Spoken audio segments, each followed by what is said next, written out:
India, a country known today for its beauty, architecture, and vibrant expressions of religion. But what is less recognized for is the country's fight for freedom and independence from Britain. India's struggle against the British all starts with the Rebellion of 1857. This rebellion shows a fight against a corrupt government, but also a fight for respect of religion, race, and culture.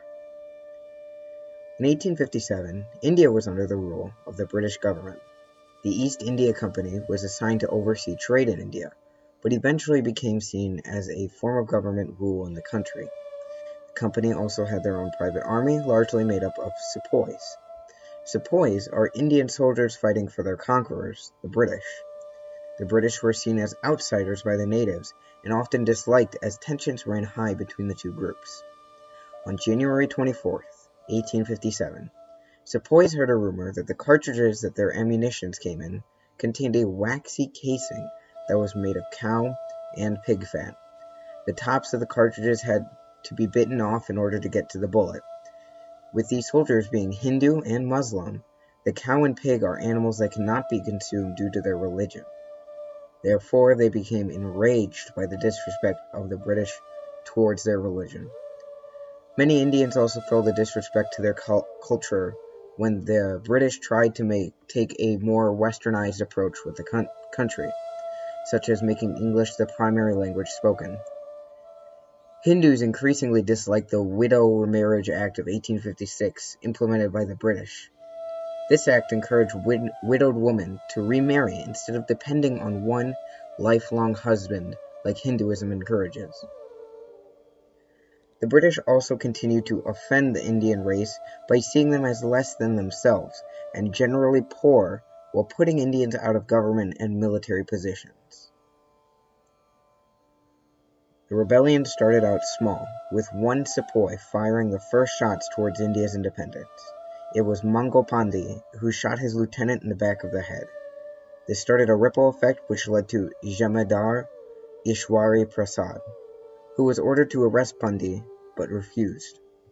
Both were later sentenced to death for disobeying orders, but word spread about this act of defiance towards the British. Then, in Meerut, 85 soldiers out of 90 were ordered to do firing drills, but refused to use their cartridges. The majority of the defected soldiers were punished with jail time. A rebellion by Indian troops then started in the marketplace as a plan to free the imprisoned soldiers, which ended in the deaths of officers and civilians. In Delhi, 3 regiments of soldiers were ordered to attack the rebels, but they ended up joining in on the revolt themselves. King Bahadur Shah, who had little power left in India at the time, sided with the Indian rebels and was later named as the rebellion's ruler. News about these acts of rebellion spread around India, leading to some British officers fleeing while others tried to take away firearms from their sepoys. Still, the rebellion was split because of distances over land, different ideas, and different religions. Majority of the Bengal army joined the rebellion, and with more reinforcements, the Indians were able to take more provinces. Hearing about the unrest, the British sent more troops by water to India. In India, the remaining British forces were split into 2 groups, sent either to Meerut and Somalia. This put the rebel soldiers back together in Delhi. Terms of peace were attempted by both sides on August 30th, but the British refused to the Indians' terms. Fighting continued on that year with brutal hits to both sides. The British suffered a great loss due to Nana Sahib and his troops who promised safe passage to many British officers and their families, but slaughtered the group while they tried to escape. Later in Bundelkhand, rebellion took hold there with the help of female leader Rani. Fighting was back and forth between both sides until the British took back the city and Rani died in battle. Eventually, on July 8th, the sepoys had been defeated and a treaty was signed by both the British and Indians. The Indian Rebellion of 1857 demonstrates what taking a stand in history means. The Indian Rebellion shows a dedicated fight by the people of India who decided to take a stand against a corrupt government and trade control. Indians wanted to create a better future for the next generation by breaking free of British rule that disrespected the way they lived their lives. The mutiny ultimately caused for many deaths on both British and Indian sides. The British especially had to kill many rebels in order to gain control of the country again. There was also a drop in laborers for the British because of the many deaths caused by the Indian Rebellion of 1857.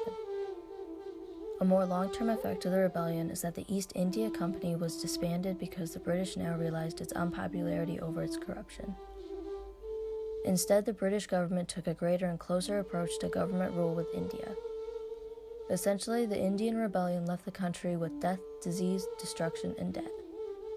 This first fight for independence in India marks a moment of significance in history because of how it truly shows a fight for better treatment of a people against a dishonest company and government. The sepoys during this time were aggravated with the current rule, so they took a stand and fought against their oppressors. Although the movement was not completely successful and the death toll was high, it is still notable in history for demonstrating the importance of fighting for what you believe in.